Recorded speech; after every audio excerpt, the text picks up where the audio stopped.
Mr. Silent Channel. Please like, share and subscribe. Chapter 741 hanggang 750. Bumaba ako at titingnan ko. 0741. Xiao Yao Yao, ano ito? Sabik na tanong ni Yefan. Tinanong mo ako kung paano ko nalaman, responsable lang ako sa pag-decipher, ito ang ilang mga larawan, parang malapit sa atay at gallbladder, hindi ko maintindihan ang mga prinsipyo ng medikal, sabi ni Chu Yunyao. Nagmamadaling sinabi ni Yefan, kung gayon, intindihin mo muna ang mga nilalamang ito, mukhang may mga ideya ako. Hindi gaanong nagtanong si Chu Yunyao, at gumugol ng 12-dosenang minuto sa pag-decipher ng impormasyon. Nang makuha ni Yefan ang impormasyon, seryoso niyang tiningnan ito. Sa loob ng 10 minuto, nagliwanag ang mga mata ni Yefan. Pwede pala ganito. Bakit hindi ko naisip? Nagtanong si Chu Yunyao, bakit, may naisip ka bang solusyon? Tumayo si Yefan at niyakap si Chu Yunyao nang walang sinasabi. Malakas na hinalikan ni Xiao Yao Yao, salamat sa iyo, naligtas si Din Li. Medyo nabaluktot si Chu Yunyao, at sinabi sa hindi natural na tono, gusto ko lang mag-aral, wala sa akin. Nagmamadaling sinabi ni Yefan, bihira lang, hindi mo sinasabi sa akin ang anumang kondisyon ngayon. Akala ko nakatulong ka sa akin ng gusto, at gusto mo akong gumawa ng isang bagay para sa iyo. Kinagat siya ni Chu Yunyao. Ang ibabang labi, pinandilatan ang lalaki, bakit, may gusto ka bang gawin para sa akin? Okay. Ay. Oo. Bago pa makapagsalita si Chu Yunyao, hinalikan na ni Yefan ang kanyang mapupulang labi na buhay. Hindi binitawan ni Yefan ang babae hanggang sa nanghina ang kanyang katawan pagkatapos humalik sa lupa, at nakangiting sinabi, pupunta ako sa ospital ngayon, maaari kang magpahinga ng mabuti. Lumambot ang mga mata ni Chu Yunyao, talagang pagod siya, tumanggaw siya, go. Pagkatapos umalis sa Cloud Club, dumiretso si Yefan sa hospital ward kung saan naroon si President Lee. Pagpasok ko pa lang ay nakita ko na ang ward na puno ng iba't ibang bulaklak at mga basket ng prutas. Malinaw, maraming tao ang dumating upang bisitahin si Din Li. Kasama ni Du Yuner si Din Li, nagpuputol ng prutas para makain niya. Kuya Yefan, nandito ka ba? Masayang tumayo si Du Yuner, nakahanap ka na ba ng paraan para iligtas ang Din? Alam niya na wala si Yefan dito sa nakalipas na mga araw, ngunit palagi siyang naghahanap ng plano sa operasyon, kaya nakita niya si Yefan. Sale, natural na tuwang-tuwa. Saway ni Din Li sa mahinang boses, Yuner, huwag kang magmadali, paano ito magiging napakadali? Ang puso ni Yefan ay puno ng halo-halong damdamin. Walang mukha upang makilala ang sinuman. May paraan, Din, Yuner, magagawa ko itong operasyon. Nakangiting sabi ni Yefan. Halatang nagulat si Din Li, talaga. Talaga, magaling.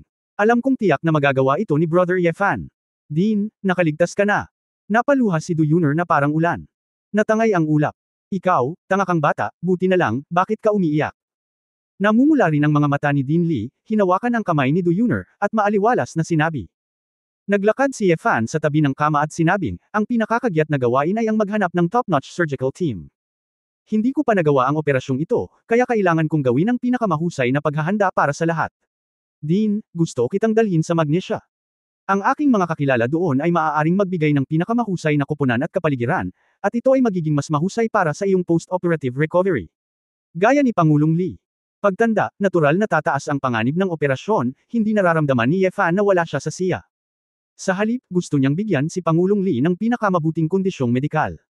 Pupunta sa magnesium. Ito, magkakahalaga ba ng malaking pera? Nag-aalala si Din Li.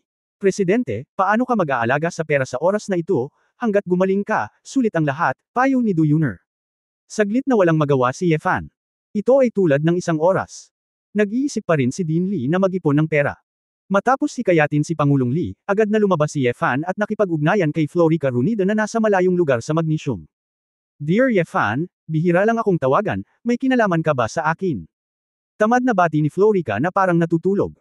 Hindi gaanong nagsalita si Yefan, at sinabing diretso sa punto, tulungan akong ayusin ang isang medikal na pangkat para sa operasyon sa puso sa loob ng 3 araw.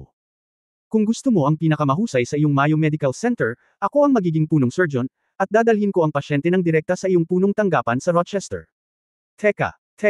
Nagmamadaling sumigaw si Florica, 3 araw. Alam mo rin na ang mga doktor natin sa Magnesia ay hindi kasing sipag ng mga doktor mo sa Siaguo. Kailangan mong mahanap ang pinakamahusay at mabuo ang mga ito, hindi bababa sa loob ng 1 linggo, ang ilan sa kanila ay nagbabakasyon pa rin sa mga lugar tulad ng Hawaii at Barbados. Ngumisi si Yefan, maaari kong doblehin ang pera, sa pagkakataong ito ay hindi para sa wala. At ang gusto ko ay isang katulong, hindi ang punong surgeon. Florica, ang pasyenteng ito na ginagamot ko ay napakahalaga sa akin, huwag mong ihulog ang kadena. Ay, natahimik si Florica saglit. Okay, ang mahalaga ay ako ang magiging assistant mo mag-isa, at walang problema na mag-ipon ng team para sa iyo. Mapaglarong sinabi ni Yefan, sa tingin ko maraming tao ang magiging interesado sa operasyong ito, kaya mas madali para sa iyo na makahanap ng isang team. Oh, anong klaseng operasyon? Nagtaas ng interes si Florica. Pagkatapos ng lahat, ang masasabi ni Yefan ay tiyak na hindi isang normal na operasyon. Pagtanggal ng progresibong higanteng hepatocellular carcinoma sa atrium ng walang open heart surgery, Yefan daw. Ano? Biglang hindi makapaniwala si Florica, at pagkaraan ng ilang sandali, napahadjejek siya, I see. Tapos gusto ko talagang makita, gagawin ko para sa iyo sa loob ng 3 araw, pumunta ka sa magnesium at sabihin sa akin na kukuha ako ng susando sa iyo. Tumugon si Yefan, at ibababa na sana ang tawag nang may maalala siya at nagtanong, nga pala, bayaw kong si Feng Xiaohui, kumusta ang kalagayan niya? Naku, Xiaohui, kakatawag ko lang kay Miss Feng last week, at may sakit siya. Signs of improvement, parang may reaction siya sa mga pagbabago sa outside world. Kaya lang in a vegetative state, we have to wait patiently for a miracle. Bagamat pinaghirapan namin siyang gisingin, hindi namin masisiguro kung magtatagumpay ito o hindi. Walang magawang sabi ni Florica. Napaisip si Yefan at sinabing, siguro ako oras na para dalhin si Yaoying para makita siya. Oo, sa katunayan, ang kumpanya ng mga kamag-anak ay nakakatulong para sa pagbawi ng mga vegetative na tao. Maraming mga tao na nagising sa isang vegetative state ay ginigising ng kanilang mga kamag-anak. Pagkatapos ng panahong ito ng paggamot, dapat ay bumuti ang kalagayan namin ni Feng Xiaohui. Maaari mong hilingin kay Miss Feng na pumunta at manatili ng ilang araw upang makita kung maaari mo siyang gisingin, sabi ni Florica. Naisip din ni Yefan na magagawa ito. Pagkatapos ibaba ang tawag, agad siyang tumawag kay Feng Yaoying. Sa katunayan, si Feng Yaoying din ay palagi kong naiisip na bisitahin ang aking kapatid sa Magnesia, ngunit naging abala ako sa trabaho, at ako ay nag-aalinlangan. Nang mabalitaan kong dadalhin ni Yefan si Pangulong Li upang pumunta sa Magnesia para sa operasyon, agad niyang naisip na ito ay isang magandang pagkakataon, kaya masaya siyang pumayag. Pagkatapos, umuwi si Yefan at nagpaalam kay Su Qingzhou, ipinaliwanag na mananatili siya sa Magnesium sa loob ng ilang panahon upang harapin ang mga gawain ni Director Li. Sa loob ng isang araw, hiniling ni Yefan si Exi Lin Yuan na tulungan siyang buksan ang pinto sa likod at pangasiwaan ang lahat ng uri ng mga dokumento sa pagpasok at paglabas. Hiniling din niya kay Sally Ye na tulungan siyang mag-ayos ng pribadong eroplano. Si President Li ay isang pasyente, ngunit ayaw ni Yefan na sumakay siya ng ordinaryong pampasaherong eroplano. Sa pribadong eroplano, lahat ng uri ng kagamitang medikal ay inihanda din. Sa kaso ng emerhensya, maaaring isagawa ang pagliligtas. Pagkatapos, ayos na ang lahat, lumipad ang eroplano, at dinala ni Yefan si President Li, Du Yuner at Feng Yaoying para direktang lumipad patungong Magnesia. Si Du Yuner ay huminto sa kanyang trabaho at nagplanong samahan si Pangulong Li sa pamamagitan ng operasyon at post-operative na rehabilitasyon, habang si Feng Yaoying ay ang sa inaasahan ng aking mga magulang, pinuntahan ko ang aking nakababatang kapatid pagkatapos ng kalahating taon. Mahigit 10 oras ang paglipad ng eroplano. Sa marangyang pribadong eroplano, karaniwang natulog at nagpahinga si Pangulong Li, habang sina Feng Yaoying at Du Yuner ang unang nagkita. Nagkaroon sila ng pagkakataon na makapag-usap ng marami. Hinangaan ng dalawang babae ang kakayahan ni Yefan na makakuha ng pribadong jet ng basta-basta, ngunit hindi sila masyadong nagulat dahil dinala sila ni Yefan ng napakaraming sorpresa. Pagdating namin sa Rochester Municipal Airport, nagkataong lokal na gabi iyon. Saglit na nagtaksi ang eroplano at huminto sa isang open area. Nandito na rin sa wakas, nasusuka ako. Sa unang pagkakataon ni Du Yuner sa isang eroplano sa loob ng napakatagal na panahon, pakiramdam niya ay mababaliw siya. Hindi masama si Feng Yaoying. Madalas siyang naglalakbay sa negosyo at sa ibang bansa. Ngumiti siya at sinabing, bumaba ka sa tinitirhan mo at matulog ng mahimbing. Tutulungan kitang maglingkod sa din. Bababa na sana ang dalawang babae sa eroplano, ngunit naramdaman ni Yefan na may mali at sumimangot, huwag kayong gagalaw, bababa ako at titingnan. Kabanata 0742 Kawalan ng Pag-asa. 0742 Rochester Airport, malamig ang hangin sa gabi. Daan-daang matipunong figure na nakasuot ng itim na baluti at itim na metal na helmet, tulad ng mga mandirigmang King Kong, ang nakapalibot sa labas ng isang pribadong jet. Ang mga sundalo na ang mga mukha ay nakatago sa ilalim ng itim na maskara ay lahat ay may hawak na isang standard na pilak-abo na rifle, ngunit ang katawan ng baril ay tila walang magazine, na medyo kakaiba. Isang lalaking nasa katanghaliang gulang na may blonde na buhok na nakasuot ng dark golden knight armor, 2 metro ang taas, na may peklat sa mukha, ang pinuno ng grupong ito ng mga mandirigma. Nakatuon ang kanyang mga mata sa isang lalaking nakapaligid. Ang lalaki ay tumingin sa halos 40 taong gulang, na may itim na buhok, kutis ng trigo, isang mukha na kasing hiwa ng kutsilyo, isang malakas at balingkinitang figura, isang itim na telang bag na nakapulupot sa kanyang baywang, at ang kanyang mga damit ay medyo punit-punit dahil sa labanan, na may dugo at mga marka ng paso sa lahat ng dako. Bagamat humihingal at pawis na pawis ang lalaki, hawak pa rin niya ang isang sinaunang clumsy broadsword na may mga itim na brilyante sa isang kamay, at nagpakita pa rin siya ng kahangahangang kapangyarihan, dahilan upang ang daan-daang tao ay hindi nang ahas na lumapit dito ng padalos-dalos. Daxelar, tingnan mo ang kalagayan mo ngayon, hindi mo man lang maisuot ang iyong baluti, tumakas ka na lang, at naghalo-halo ng ganito. Pinagtaksilan mo ang Dragon Knight, umaasa ka pa bang lilipad palabas ng magnesium? It's too wild, no wonder nagagawa siya ng ganyang rebelding gawa. Mayabang na sabi ng blonde na lalaki. Sandalbloom, ikaw ang alipin ni Orlando. Ang talagang nagtaksil sa Dragon Knight ay si Orlando at kayong mga gaaman. Ako, Daxelar, alam ko ang ginagawa ko, at alam ko kung gaano kadiri ang pangit mong side. Hindi ka karapat-dapat na magsuot ng battle armor na ipinasa ng mga ninuno ng Dragon Valley, tinalikuran mo na ang dignidad at pagmamalaki ng Dragon Knight. Ungol ni Dake. Ang labanan ng mga nakulong na hayop, anuman ang gusto mong sabihin, ang iyong mga aksyon ay bumubuo ng isang malaking krimen. Kung ayaw mong mapatay sa lugar, masunurin mong puputulan ang iyong mga kamay at paa, at babalik ka sa punong tanggapan upang bigyan ka ng magaang pangungusap, malamig na sabi ni Sandal. Joke, halika at patayin mo ako kung may kakayahan ka, namatay lang ang Dragon Knight sa labanan, ngunit hindi kumibo. Sigaw ni Dak, nakatayo sa malamig na hangin, nakakasindak na parang Diyos ng digmaan. Kung gayon ay welcome tayo. Inabot ni Sandal at utusan na sana ang isang grupo ng mga sundalo na barilin, ngunit biglang nalaman na nakabukas ang pintuan ng cabin ng private jet sa likod. Lumabas si Yefan sa pintuan ng cabin at nagulat na makita ang grupong ito ng mga nakapaligid na sundalo, kasama sina Dak at Sandal. Anong nangyayari dito? Pupunta ako sa magnesium, kailangan ko pa ba kayong mga Dragon Knight para pumila para salubungin kayo? Nakilala ni Yefan sa isang sulyap na ang kasuotan ng grupong ito ng mga mandirigma ay ang natatanging sandata ng mga Dragon Knight. Para naman sa dalawang Dragon Knight, sina Dak at Sandal, bagamat hindi pa sila nakita ni Yefan, naramdaman niyang napakalakas nila. Lucifer. Ang natural na kilala ng dalawang Dragon Knight si Yefan, dahil hindi lihim ang larawan ni Yefan, at imposibleng hindi magkakilala ang nangungunang 10 maalamat na powerhouse. Bakit ka pumunta dito? Naging mataimtim ang ekspresyon ni Sandal, baka naman kayo ni Dak ang nagsabuatan sa pangyayaring ito. Saglit na natarante si Yefan, hindi ko nga alam kung ano ang nangyari, bakit ka nakipagsabuatan? Ikaw it's Thunder Dragon Knight Sandal, ito si Dark Dragon Knight Daxelar, narinig ko na ang tungkol sa iyo, ngunit hindi ko inaasahan na ang unang pagkikita ay sobrang kapanapanabik. Lucifer, dahil hindi kayo sa iisang grupo ni Dak, huwag kang mag-alala sa pagkakataong ito. Pinagtaksilan ni Dak ang ating Dragon Knight, at ngayon ay arestuhin ko siya pabalik. Malakas na sabi ni Sandal. Gayunpaman, hininaan ni Dak ang kanyang boses at sinabi kay Yefan, Lucifer, huwag kang makinig sa kanya. Pinangunahan sila ni Orlando na talikuran ang paniniwala ng Dragon Knight, samilong sila sa Doomsday King, sila ang mga kaaway ng buong sangkatauhan. Si Orlando ay samilong sa Dharma King Doom. Natigilan si Yefan. Sa mga nangungunang 10 alamat, ang Holy Dragon Knight Orlando ay itinuturing na pinakamakapangyarihan. Anong ginawa niya? Ibinukod ni Orlando ang iba sa amin sa pamamagitan ng pagsasamantala sa kanyang posisyon. Nagpasya pa siyang suportahan si Sylvia nang walang pahintulot sa Seth Conference. Siya at ang White Queen Sylvia ay lihim na gumagawa ng isang plano na walang konsensya. Hindi ko pa ito naimbestigahan, ngunit nitong mga nakaraang taon, ang malaking bilang ng mga kabataan sa Dragon Knights ay nawala ng walang dahilan, at tiyak na hindi ito sinasadya. Ibig mong sabihin, sinusuportahan niya si Sylvia, hindi ka ba pumayag? Sumimangot si Yefan. Siyempre hindi. Kahit hindi kami masyadong tumutol, hindi niya kami binigyan ng pagkakataong makilahok sa negosasyon, at naging diktador siya. Hindi ito isang nakakaawa akong mamatay, ngunit ang ilang mga katotohanan ay dapat isa publiko. Kung hindi, magkakaroon ng mas maraming buhay na mamamatay ng walang kabuluhan. Natigilan si Yefan saglit, hindi banggitin kung pinagtaksilan ni Dak ang Dragon Knight, ang sinabi lang niya, pumunta si Orlando sa Dharma King Doom. Naramdaman talaga ni Yefan na kapanipaniwala. Sapagkat, noong panahon ng komperensya ni Seth, tila suportado ni Orlando si Sylvia bilang pangulo, at ang kanyang saloobin sa matandang pinuno ay hindi pa nagagawang palakaibigan. Si Sylvia ay masasabing spokesperson ng Doomsday King, kaya kung iisipin mo, may sense. Sa oras na ito, ibinaba ni Dak ang isang bag na nakabalot sa kanyang baywang, at may mabigat na bagay sa loob nito.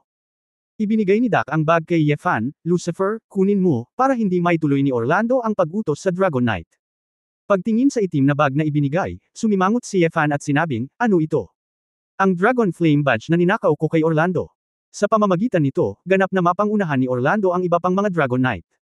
Kung wala ito, ang ibang mga Dragon Knight ay hindi ganap na susunod, kaya ang mga Dragon Knight ay may pag-asa para mabuhay. Seryosong sabi ni Doc. May pagkagulat sa ulo ni Yefan. Ang Dragon Flame Badge na ito, nakatumbas ng Tigre Sign ng Dragon Knight, ay ninakaw ng ganito. Hindi katakataka na ang Dragon Knight ay tahasang hinahabol siya sa airport. Pwede bang nagmamadali ka? Alam mo na ba na pupunta ako dito? Naramdaman ni Yefan na ito ay masyadong nagkataon. Ngumisi si Dak, I'm sorry, actually kanina pa kita pinapansin. Maliban sa iyo, wala akong maisip na maniniwala o magliligtas sa kasalukuyang sitwasyon. Plano ko noong una na pumunta sa Sia Kingdom, ngunit hindi ko inaasahan na pupunta ka rito, ito rin ang gabay ng Diyos. Ito ay isang sayang bigla kang dumating, at wala akong oras para maghanda, kaya nalantad ako ng masyadong mabilis, at ako ay hinabol at pinatay dito ng mga ito. Mapahamak siya. Pumunta sa kanyang gabay. Nakaramdam ng hindi komportable si Yefan gaya ng pagkain ng ipis. Dinala niya si President Lee dito para sa operasyon. Kung nasangkot siya sa panloob na digmaan sa pagitan ng Dragon Knights, paano niya ito mapipigilan? Lucifer. Ang Dragon Flame Badge na iyon ay pag-aari ng ating mga Dragon Knight, at ang mga banal na Dragon Knight. Kung tutulungan mo si Daxelar, ikaw ang kalaban ng ating mga Dragon Knight. Hindi ka dapat gumawa ng ganoong katangahang desisyon. Mataimtim na sabi ni Sandal. Gayunpaman, ang mga mata ni Dak ay namumula, at siya ay sumigaw ng paos, Lucifer. Ito ay hindi ako, hindi rin ito ang digmaan ng ating mga Dragon Knight, ito ay isang labanan ng buong sangkatauhan at ng buong mundo. Ang hari ng Doom ay tahimik na gumagawa ng tunog. Nakapasok sa mga malalaking bansa at malalaking organisasyon, ang Orlando ay napinsala. Kung ang Dragon Knight ay magiging kutsilyo ng Verdugo ng hari ng araw ng paghuhukom, dapat mong malaman kung anong uri ng kabagsikan ang ay dudulot nito. Alam ko na minsan ay nagtrabaho ka para kay Saliye at ang mga matatanda ay nahulog. Para sa kapakanan ni Angel at ng Holy Royal Court, ikaw ang nag-iisang lalaki sa loob ng libu-libong taon na halos naging kalaban ng buong mundo para sa patas na pagtrato sa dalawang babae. Nagtitiwala ako sa iyo, para lamang ilagay ang Longyan ang badge ay nasa iyong mga kamay. Para sa kapakanan ng Dragon Knight, para sa mas maraming buhay, handa akong gamitin ang aking dugo upang ipagtanggol ang bawat salitang sasabihin ko.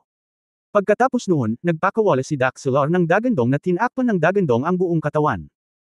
Isang malakas na aura ang sumabog, at ang itim na aura ay tumigas, na bumubuo ng parang kalasag na chi na dumurog sa kalapit na sahig na semento. Nilingan ni Dak ang kanyang ulo at sinugod ang daan-daang Dragon Knight at Thunder Dragon Sander. Ito ay ganap na desperado na may isang kaaway laban sa isang daan. Kabanata 0743 Black Dragon at Thunder Dragon. 0743. Sunog. Nang makitang sumusugod si Itik, agad na inutusan ni Sandal ang daan-daang Dragon Knight na bumaril. Ang pinaputok ng mga baril na ito ay hindi mga bala, ngunit nagliliyab na apoy. Ang temperatura ng mga apoy na ito ay mukhang napakataas, at tanging ang mga sundalong ito na nakasuot ng baluti ang maaaring gumamit ng mga ito.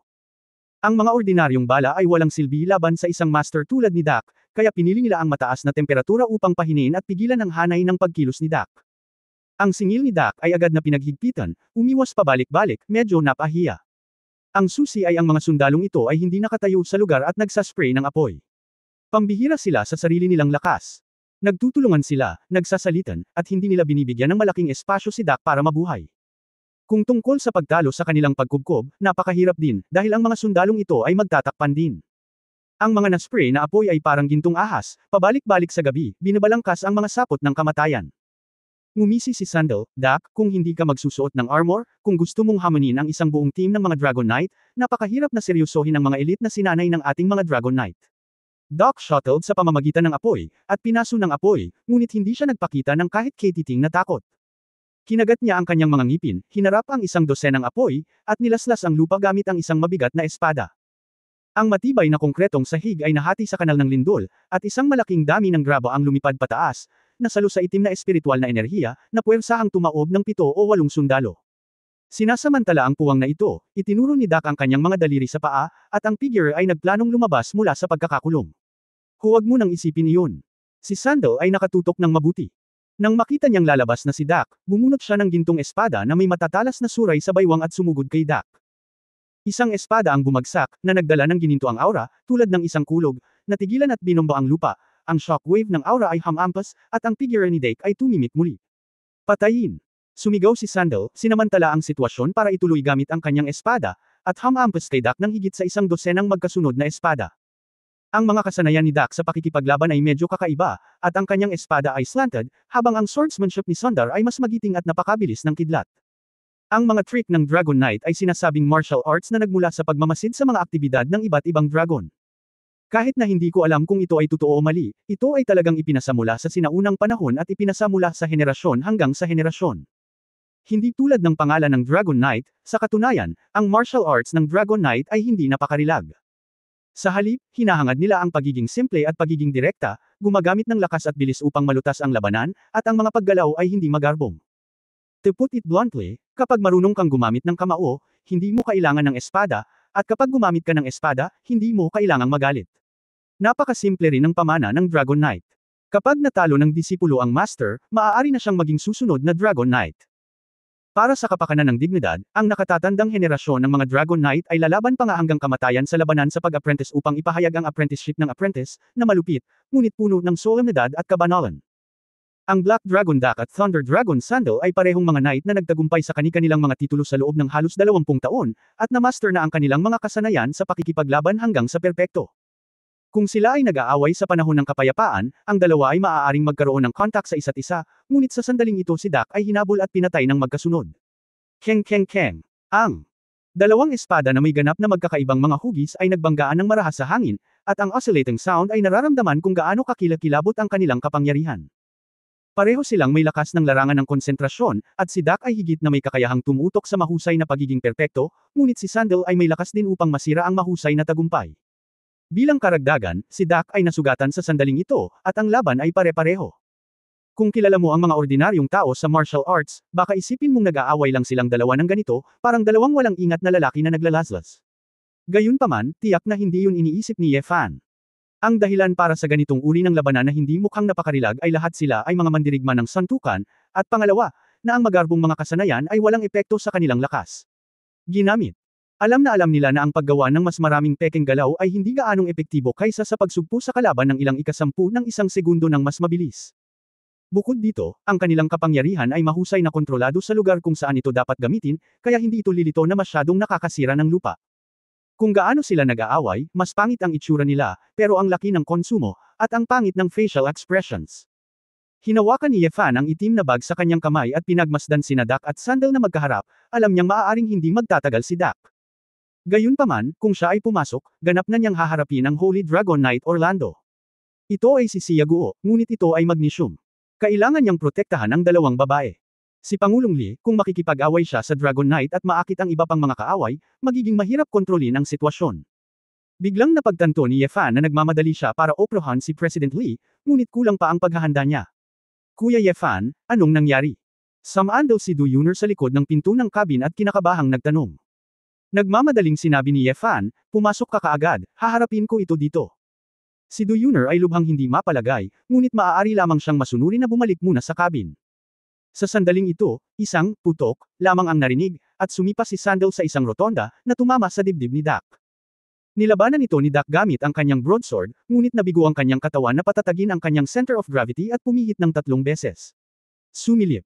Sunugin mo siya. Tumalon si Sandal mula sa linya ng labanan at inutusan ang mga sundalo na paalisin si Dak. May dugo sa sulok ng bibig ni Dak, sinaksak niya ang lupa gamit ang isang espada. Gusto niyang tumayo para iwasan ito, ngunit halatang huli na ang lahat. Boom boom boom. 12 ng mga apoy ang nagtagpo sa kinaroroonan ni Dak, na parabang sila ay nagtagpo sa isang pagan ng kamatayan. Nawala ang liwanag ng apoy, ngunit hindi nakita ng lahat ang mga buto ni Dak, tanging ang malapad na espada lamang ang nakatusok sa lupa habang nakataas ang ulo. Lucifer. Tumingin si Sandal sa malayo at nakita si Ye Fanjeng na inaalalayan si Dak gamit ang isang kamay. Ngayon lang, sumugod si Ye Fan at inilabas si Dak, lahat ng apoy ay nag-spray out. Anong ibig mong sabihin? Gusto mo bang gawin ang tama sa ating mga Dragon Knight? Umirap si Sandal at galit na sinabi. Sumasakit din ang ulo ni Ye Fan, napakamot ng buhok, at sinabing, sa totoo lang, ayoko talagang madamay sa mga gawain niyo, pero kung magkasama talaga sina Orlando at Sylvia, wala akong choice. Doc. Tuwang-tuwang tumingin kay Ye Fan, Lucifer, naniniwala ka ba sa sinabi ko? Hindi magandang magsinungaling ka sa akin, not to mention na muntik ka nang mamatay, kahit anong mangyari, kailangan kitang paniwalaan ulit, Ye Fan Road. Ngumisi si Sandal, Lucifer, sa tingin mo ba kapag tinawag ka ng isang grupo ng mga tao na hari ng impyerno, matatakot sa iyo ang buong mundo? Hindi ito ang iyong purgatoryong isla, hindi isang lugar kung saan maaari kang tumakbo ng ligaw. Huling beses na sinabi ni Orlando, nagpakita ka ng mahusay na pagiging epektibo sa pakikipaglaban sa Dorset Association, at umunlad ka kumpara sa 3 taon na ang nakalipas, kaya hayaan mo akong makita kung gaano mo kakayanin. Sa sandaling ang mga salita. Nahulog, ang mga paa ni Sandal ay parang bugzo ng hangin, ito ay sumugod kay Ye Fan, at ang gininto ang may ngipin na mahabang espada sa kanyang kamay ang unang naglabas nito, napunit ang hangin at kinuha ang lalamunan ni Ye Fan. Matapos itulak ni Ye Fan si Dak palayo, hinampas niya ng palad ang lumilipad na mahabang espada, at pagkatapos ay bumangga ang kaliwang kamao kay Sander. Chapter 0744 Kwalipikado lang siya. 0744. Ang lakas ng Dragon Knight ay ganap na ginto at pilak, hindi tulad ng maraming mga sinaunang mandirigma sa Sia Kingdom, na nagsusumikap sa panloob na paglilinang at hindi binibigyang pansin ang pagsasanay ng mismong katawan. Hindi kalabisan na sabihin na sa totoong larangan ng digmaan, dalawang sinaunang mandirigma na naglilinang lamang ng mga panloob na kasanayan ay maaaring walang makapangyarihang Dragon Knight na magkasama.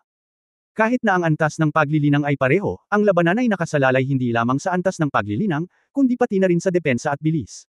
Ito ang lahat ng mga bagay na maaaring gawin sa isang malakas na pangangatawan. Ang dahilan kung bakit kailangang maging maingat si Ye Fan sa pangyayaring ito ay dahil sa takot niya na talagang kontrolin ni Sylvia ang makapangyarihang mga mandirigmang ito kasama ng Orlando. Tinamaan ng kamao si Sandal, at ipinarating nito hindi lamang ang lakas ng aura ng konsentrasyon, kundi pati na rin ang lakas ng mga kalamnan. Sa kabutihang palad, ang katawan ni Ye Fan ay mas malakas kaysa sa inaakala niya, at sa isang solid, tuwid na suntok, napaatras si Sandal ng 2 hakbang. Paano kaya? Naramdaman ni Sandal ang pangangilig sa kanyang kamay, at hindi makapaniwalang sinabi, anong klaseng pagsasanay ang ginagawa mo, at napakalakas ng iyong katawan. Si Ye Fan ay talagang lihim na nabigla. Ang kamao na yun ngayon lang, kung ang ilang mga sinaunang mandirigma mula sa kaharian ng Sia ay tiyak na hindi maglalakas loob na harapin siya ng direkta, kamangha-mangha kung makaramdam lang ng kaunting manhid si Sandal. Mga Dragon Knight, ang mga taong ito ay talagang lahat ng martial idiot na itinalaga ang kanilang sarili sa pagsasanay ng husto. Pagkaraan ng ilang sandali, sinabi ni Ye Fan, iniligtas ko si Dak Selar. Maaari mong hilingin kay Oran na pumunta at kausapin ako. Ngayong gabi, dapat kang mag-withdraw muna. Haha, napakabaliw na hari ng impyerno. Ilang beses tumawa si Sandal, iniunat ang kanyang kamay, at ang gintong espada na nahulog sa lupa ay lumipad pabalik sa kanyang kamay. Kumalat ang isang gintong aura, at ang sword chi ay umaalingaw na parang hangin at kulog sa mahabang espada. Sa tingin mo ba ay ipinagyayabang ka ng isang grupo ng mga tao bilang isa sa nangungunang 10 alamat, isa ka ba talagang legend powerhouse? Kung kabilang ka sa aming mga Dragon Knight, maaaring hindi ka man lang ma-rank sa top 10. Ang itik, isang taksil, ay tinatrato ka na parang isang tagapagligtas, at ngayon ay papatunayan ko kung gaano siya katanga. Humakbang si Sandal at inindayog ang malaking espada na may tuso, halos laslasin ang ilong ni Ye Fan. Bahagyang nakasandal si Del, umungol ng malakas, nagpapuwersa sa kanyang baywang, sa pilitang idiniin ang espada, at nag-swing ng parang kulog na liwanag ng espada. Naramdaman ni Ye Fan ang kapangyarihan ng espadang ito, at agad na tumalon upang umiwas, ang pakiramdam na ito ng pang-aapi, mas malakas pa kaysa sa paghaharap kay Sylvia sa simula. Kaya lang, ang demonyong magic ni Sylvia ay masama at kailangang hawakan ng may pag-iingat. Masyadong mabangis ang pag-atake nitong si Sandal, hindi niya ito kayang labanan, kung hindi, siya ay masugatan. Ang mga kasanayan sa pakikipaglaban ng Thunder Dragon Knight, na malawak na bukas at malapit, ay perpektong pinagsama ang mabilis na bilis, at ang momentum ay parang bahaghari upang mabaliw na atakihin si Ye Fan. Si Ye Fan ay umiiwas ng pabalik-balik, nag-aalangan sa kanyang puso kung gagamitin niya ang kanyang espada upang lumaban, ngunit kaagad na tinanggihan ang ideyang ito. Hindi pa ako umabot sa isang desperado na sitwasyon, kaya hindi ko na kailangang gumamit ng ganitong uri ng killer trick. Kung masyado akong umaasa sa sword intent, sooner or later, kulang ako sa paraan ng pag-atake. Kung tutuusin, kung buhay pa si Sylvia, she will definitely know ang his sword intent, sa susunod na pagkikita namin, I will be extra cautious. Kung bulag kong iniisip na ang aking sword intent ay hindi magagapi, tiyak na magdurusa ito. Walang biro. Sa pag-iisip nito, tumakbo si Ye Fan at binunot ang broadsword ni Dak na nakaipit sa lupa. Selar Knight, gamitin mo ang iyong espada. Kunin mo lang. Si Dak ay natural na walang problema. Sinamantala lang niya ang oras na ito para makabawi ng pisikal na lakas. Kinuha ni Ye Fan ang malapad na espada at tumalikod upang saluhin ang slash ni Sandal. Gamit ang isang keng, kalahati ni Ye Fan pagkatapos umatras, ang espada ay nagdala ng liwanag ng espada mula sa ibaba pataas. Espada Chi Slash. Naalala ni Ye Fan ang mga panlilinlang ni Ling Qingfeng sa kanyang isipan, at ginamit niya ito ngayon. Naunawaan niya ang kahulugan ng espada, at ang swordsmanship ay higit sa isang antas na mas mataas kaysa kay Ling Qingfeng. Ngayon, ginamit niya ang sword chi upang maglaslas, at ang sword chi ay totoo, na may kalahating buwan na puting liwanag, at gumawa ng isang marahas na tunog ng pagbabago-bago ng hangin. Lightning Slash. Nakita ni Sandal ang galaw na ito, at agad na binago ang kanyang galaw. Matapos mapalala ang kanyang espiritual na enerhiya, ang gintong espada ay nagwasak ng agos ng liwanag ng espada. Boom! Ang sword chi nilang dalawa ay sumabog, at ang lupa ay nasunog na itim at bitik. Pero hindi gaanong makakaapekto ang ganoong impact force sa kilos nilang dalawa. Wala pang isang segundo, muling nagbanggaan ang kanilang mga espada, at ang tunog ng pagsasanib ng metal at enerhiya ng espada ay walang humpay na maririnig. Ang dalawa sa kanila ay parang mga multo, kumikilos sa napakabilis na kalawakan, ang kanilang mga figure ay parang kidlat, at ang kanilang mga anino ng espada ay parang mga kulog. Bagamat ang tangkad at kalamnan ni Ye Fan ay mas maliit kaysa kay Sando, unti-unti siyang nakakuha ng kalamangan sa lakas. Matapos humawak ng mahigit 50 magkasunod na espada, nagsimulang lumala ang lakas ni Sando. Hachi-hachi, nagsimulang mawalan ng lakas si Sando. Natakot siya nang matuklasan na si Ye Fan ay parang isang walang kapagurang halimaw, na lumalaban ng higit at mas mabangis. Pareho silang nakapasa sa kaharian kung saan kailangan nilang gumamit ng mga galaw para makipagkumpetensya. Kapag ang masalimuot na galaw ay walang silbi, ang paghahambing ay upang umangkop sa sitwasyon, at walang galaw ang mananalo. Kabilang sa mga ito, ang bilis at lakas ay naging susi sa pagtukoy ng kalalabasan, at ang sumusuporta sa dalawang puntong ito ay ang pagtitiis. Umungol si Ye Fan, sinalo ang butas ng bumagal ang takbo ni Sando, hinaranggan ng espada ng kalaban ang espada, at sinipa si Sando sa dibdib. Bang! Lumipad ng pabaligtad si Sando at gumulong mahigit 20 metro. Pinilit ni Ye Fan si Sando na hingal, at nanalo sa labanan sa mismong Dragon Knight na paraan, na nabigla sa nakapaligid na mga sundalong Ryuzaki at Dak. Matapos mag-react ang isang grupo ng mga Dragon Knight, dali-dali silang pumila at itinutok ang kanilang flamethrower kay Ye Fan, na pinipigilan itong makalapit. Ngunit hindi natakot si Ye Fan. Matapos ihagis ang malapad na espada pabalik sa tagiliran ni Doc, naglakad siya ng mag-isa kay Sando at sa isang grupo ng mga sundalo. Tumayo si Sando, pawis na pawis, nagngangalit ang kanyang mga ngipin sa ayaw at sinabi, kung hindi dahil sa 2 beses kung nakipag-away kay Doc noon. Baka hindi ka. Hindi naman. Buong pagmamalaking sinabi ni Ye Fan, baka hindi ka nito maipanalo. Natahimik si Sando. Kung matalo ka, dapat alam mo na ngayon. Sando Bloom, kaya kung maupo sa nangungunang 10 alamat, hindi sa pagmamayabang. Hindi mo ako kalaban, kung gusto mong bawiin ang Longyan Badge, gusto mong patunayan na mali ako, hayaan mong lumapit si Orlando ng personal, siya lang, na isa ring alamat, ang kwalipikadong makipag-usap sa akin tungkol sa susunod na bagay. Pagkatapos magsalita ni Ye Fan, tumalikod siya at naglakad patungo sa eroplano. Naikuyong ni Sando ang hawakan ng espada, nanginginig sa galit, sinulyapan niya ang eroplano, nag-aalangan sa isang bagay.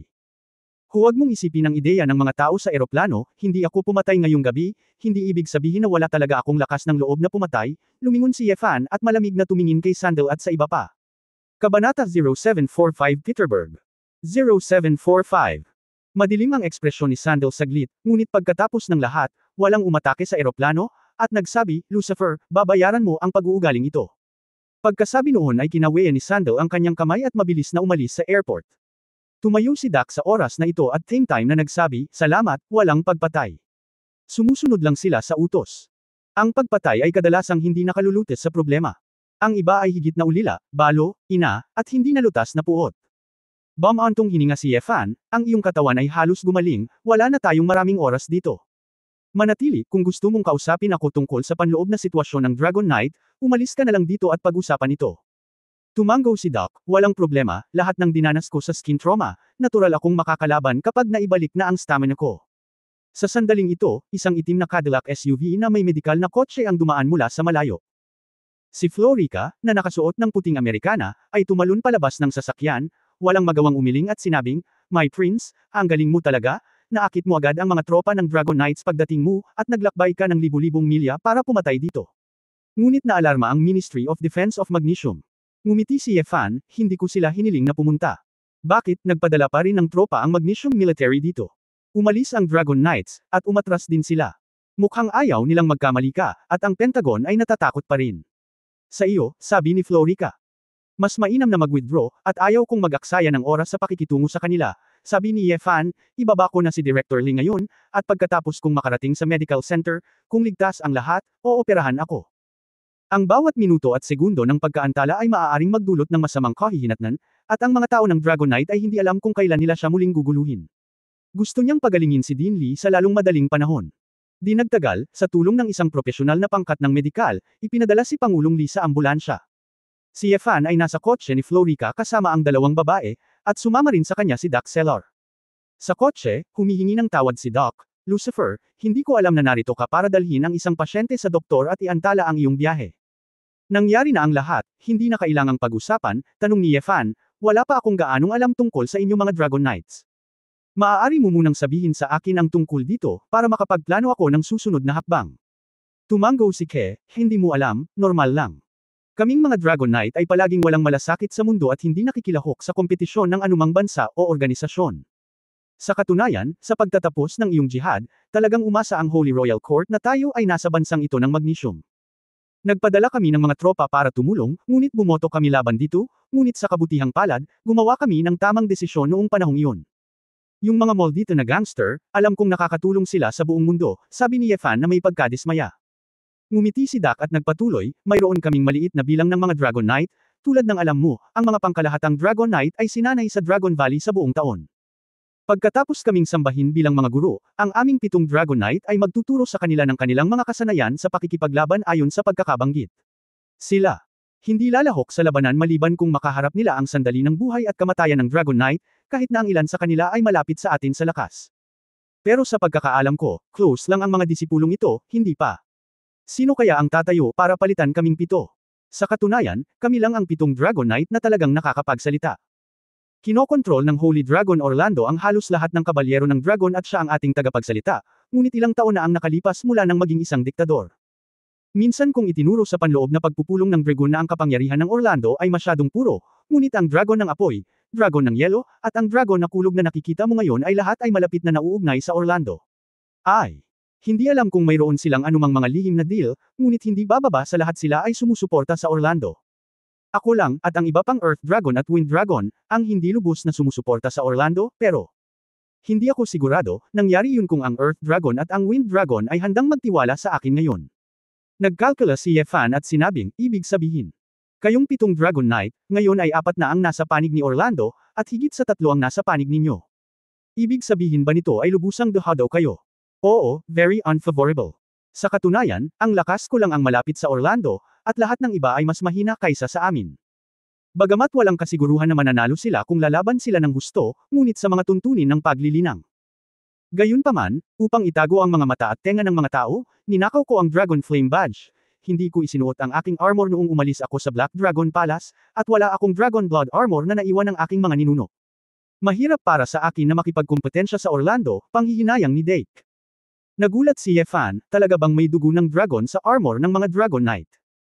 Oo, ayon sa mga panloob na talaan ng ating mga Dragon Knight, hindi lang dugo ng dragon ang mayroon, kundi pati na rin ang kaliskis ng dragon, para magawa natin ang sandata ng ating 7 Dragon Knight, ito ay tumagal ng libu-libong taon nang hindi nawasak. Bagamat hindi ito magagapi, hanggat ito ay muling pinik gamit ang isang espesyal na proseso, maaari itong patuloy na gamitin. Katulad ng aking baluti, isang beses itong sinaksak ng isang eskrimador mula sa Sia Kingdom 500 taon na ang nakalilipas. Pagkatapos ng pag-aayos, ito ay malinis pa rin tulad ng bago. Bilang isang Dragon Knight, maliwanag na naniniwala si Doc sa pagkakaroon ng mga dragon. Nakahinga ng maluwag si Yefan. Dahil ang mga sinaunang eskrimador ay maaaring tumusok sa kanilang baluti, malamang na magagawa niya ito sa kanyang layunin ng espada, kaya't hindi niya magawang mabutas ang kanilang balat ng pagong. Nasira mo ang mukha mo kay Orlando sa pagkakataong ito dahil nalaman mong nakipagtulungan siya kay Sylvia. Tanong ni Yefan. Mataimtim na sinabi ni Dak, ito ay isang mahabang kwento. Sa madaling salita, nagsimula ito 5 taon na ang nakalilipas. Nalaman ko na ang Dragon Knights ay sunod-sunod na sumasali, ngunit ang kabuuang bilang ay hindi nagbago. Maraming kabataan sa organisasyon, na wala nang hindi maipaliwanag. Ang Dragon Knights ay palaging namamahala sa Orlando. Sinabi niya na nawala ang ilan sa kanila sa isang patagang operasyon, ngunit tinanong ko siya kung ano ang operasyon, at siya ay napaka-perfunctory, kaya patuloy ko itong binabantayan. Wala akong mahanap na orihinal na clues, hanggang sa isang beses, si MS Tiffany, ang kasalukuyang punong ministro ng Ying Kingdom, ay nagdaos ng pribadong piging, at ang mga taong dumalo ay ang nagbebenta ng armas na si Rebson, Brandon ng pamilya Rothschild. Ang kakaiba ay inimbitahan pa nila ako at sinabi sa akin na imbitado rin si Orlando, at napagtanto ko ang kaseryosohan. MS Tiffany. Biglang may naisip si Yefan, pwede ba ang Petersburg Club? Oo, ang opisyal na posisyon ni MS Tiffany ay ang punong ministro ng Ying Kingdom, ngunit siya rin ay isang veteranong maharlika ng Ying Kingdom, na mama ng duke, na kumakatawan sa mga interes ng isang malaking bilang ng mga maharlika ng Ying Kingdom. Siya at si Rebson, Brandon, at marami pang mahuhusay na tao sa mundo, parehong hayag at palihim, ay mga miyembro ng Petersburg Club. Nagnganga si Dak at sinabing, napagtanto ko noong panahong iyon na matagal nang tinalikuran ni Orlando ang aming mga paniniwala at iniugnay ang mga interes ng Dragon Knight sa mga naglalaro sa mundo sa kanilang likuran. Kabanata 0746 Diskriminasyon 0746. Nakinig sina Du Yuner at Feng Yaoying sa pag-uusap ng dalawang lalaki sa likod na hanay ng kotse. Habang nakikinig sila, mas kakaiba ang kanilang nararamdaman.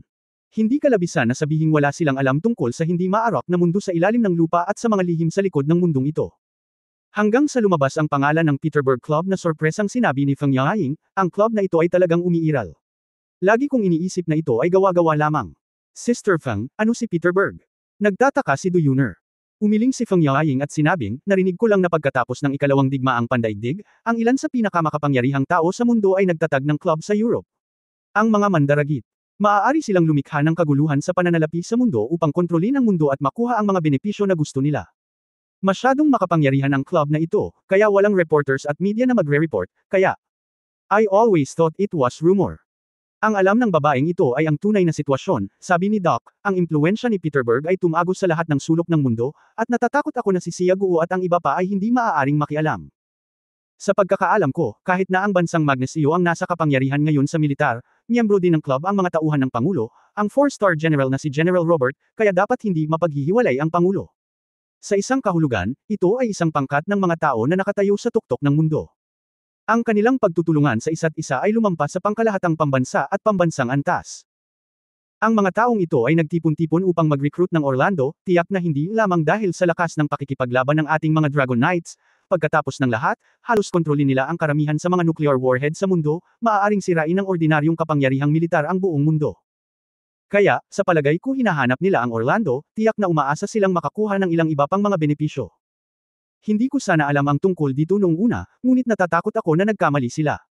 Naisip ko na iisa ang isip namin ni Orlando, at pareho ako ng lakas kay Orlando, kaya niyaya nila akong magkasama. Kahit na tumanggi ako at hindi dumalo sa piging, si Orlando ay pumunta, at sa palagay ko ay hindi ito ang unang pagkakataon na nakipag-ugnayan siya sa mga taong iyon. So si Sylvia ay miyembro din ng Peterburg Club? Tanong ni Yefan. Umiling si Doc, hindi ako sigurado, ngunit malapit na malapit sina Orlando at Sylvia, at pagkatapos na kunin ni Sylvia ang Black Emperor at maging pinuno, si Orlando ay tila sa ngalan ng palitan at talakayan, si Sylvia ay iniimbitahan sa kanyang tirahan sa loob ng ilang araw bawat taon. Dapat malinawan ka rin sa status nilang dalawa sa outside world. Kung alam ng mga tagalabas na madalas silang magkausap, hinding-hindi nila ito ituturing na isang simpleng relasyon. Hindi fully explain na nakipagtulungan lang siya kay Sylvia, Yefan said. Oo, ngunit natuklasan ko ang isang sikreto ng Orlando. Solemn na ang mga mata ni Doc. Ano? Naguguluhan si Yefan. Bamulong si Doc, siya ay mas bata kaysa 10 taon na ang nakaraan. Nabalisa ang ulo ni Yefan. Bagamat hindi maipaliwanag ang narinig ng dalawang babae, alam ni Yefan ang ibig sabihin ni Doc. Malalim ang alaala niya sa demonyong sumisipsip ng buhay sa Ervia. Naiintindihan ko, malamang na mahulaan ko ang kapalaran ng nawawalang mga kabataan sa iyong mga Dragon Knight, napabuntong hininga si Yefan. Si Doc ay mukhang malungkot at nasasaktan, hindi na ako makaupo at huwag pansinin ito, kaya sinubukan kong humanap ng paraan para hilingin sa iyo na tulungan kami at paalisan si Orlando sa kapangyarihan. Sa pamamagitan lamang ng pagputol ng koneksyon sa pagitan ng Dragon Knight at ng Peterburg Club makakabalik tayo sa on the right track. Napangiti si Yefan ng pilit, parang hindi siya superhero na negel iligtas sa mundo, bakit palagi kang nakakaharap ng mga ganitong problema? Naiintindihan ko ang iyong negosyo, ngunit bago ako magkaroon ng showdown sa Orlando, kailangan ko munang gumawa ng isa. Surgery. Nakita ni Yefan na nakarating na siya sa medical center sa kanyang harapan, at inabot niya at tinapik ang balikat ni Doc. Doc understandably said, "Don't worry, if Orlando brings someone here, I will help you to block it first. After all, everything started because of me. Kahit hindi ako nagsusuot ng armor, okay lang na lumaban kahit saglit." Lahat ay pumasok sa medical center, at si Pangulong Lee ay ipinadala para sa pre-operative examination. Bagamat gabi na, sa kahilingan ni Runida, isang surgical team ang nag-assemble na dito. Magkasamang naglakad sina Yefan at Runida papunta sa maliwanag na ilaw na conference room, kung saan ang ilang mga dayuhang doktor ay naiinip na naghihintay. Oh, God? Nandito na sa wakas, Dr. Runida, alam mo ba kung gaano kahalaga ang oras ko? Sabi ng isang doktor na may suot na salamin na may exaggerated na ekspresyon. Ito ang Dr. Xia Guo na sinabi mo, Doktor. Napakabata pa niya, hindi mo ba ako niloloko? Nakasimangot ang isa pang babaeng doktor na kulot ang buhok. Sinabi ni Runida na may mapaglarong ekspresyon, huwag kang masyadong magsalita ng kalokohan, masama ang ugali ng Dr. Yen na ito. Kung hindi dahil kay Dr. Roon Idas, hindi kami mag-aaksaya ng oras para sa gayong kabataang siya. Ang doktor na may salamin ay mukhang disdain. Si Yefan ay hindi gustong mag-aksaya ng kanyang oras, kumuha ng isang stack ng mga inihandang medikal na record, at naglagay ng ilang pelikula sa ilalim ng liwanag. Pagkatapos kunin ang ballpen, itinuro ni Yefan ang mga panloob na organo sa pelikula at nagsimulang sabihin ang sitwasyon. Dapat narinig mo na sa pagkakataong ito ang pasyente ay humiling ng walang bukas na operasyon sa puso dahil sa mga problema sa paggana ng bato, at ang mga progresibong higanteng hepatocyte sa atrium ay tinanggal. Cancer.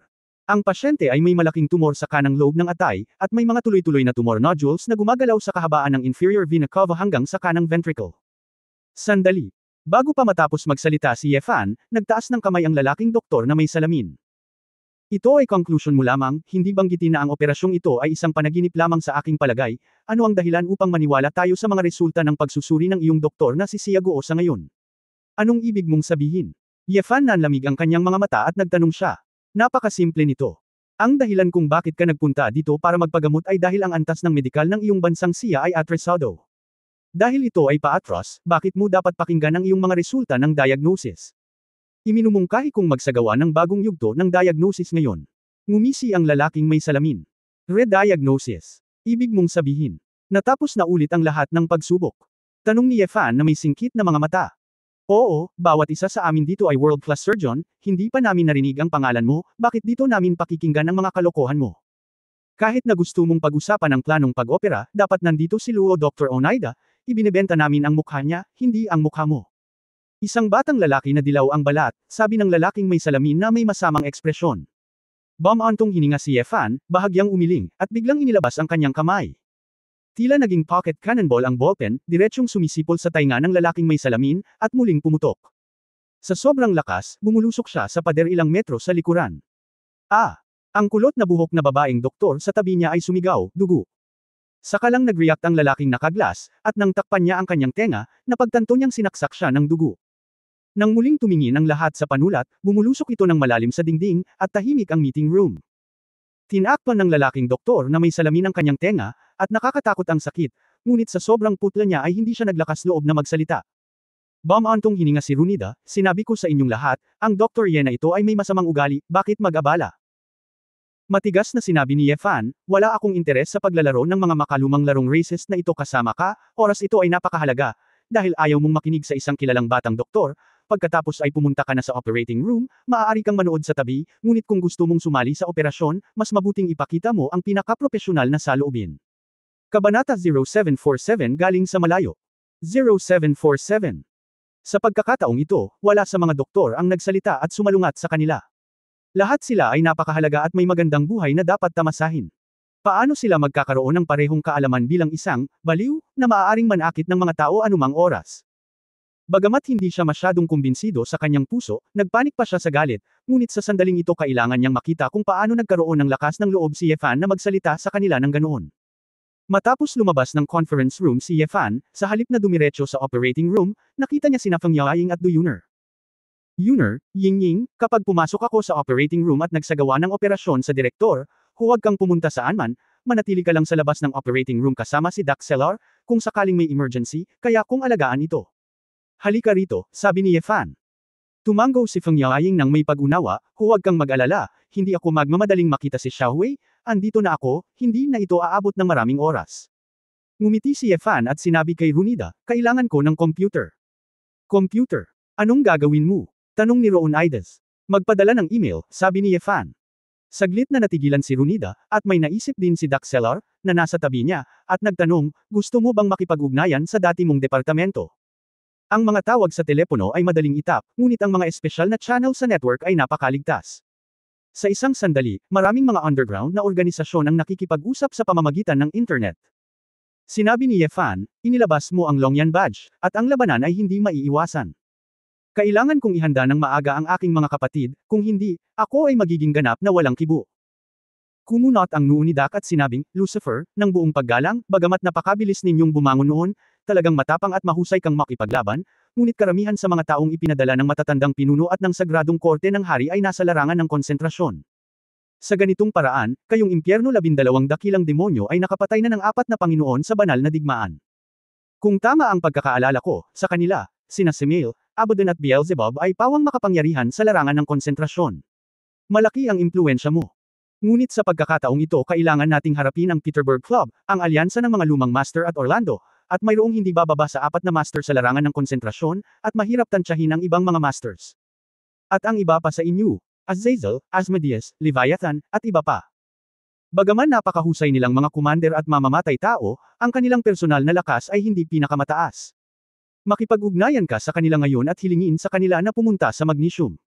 Sa palagay ko ay wala silang magagawa maliban kung maaari nilang dalhin ang mga puwersa ng parehong Bahamut at Buffalo. Ngunit hinding-hindi ito papayagan ng Pentagon, ito lamang ang magpapataas ng presyon.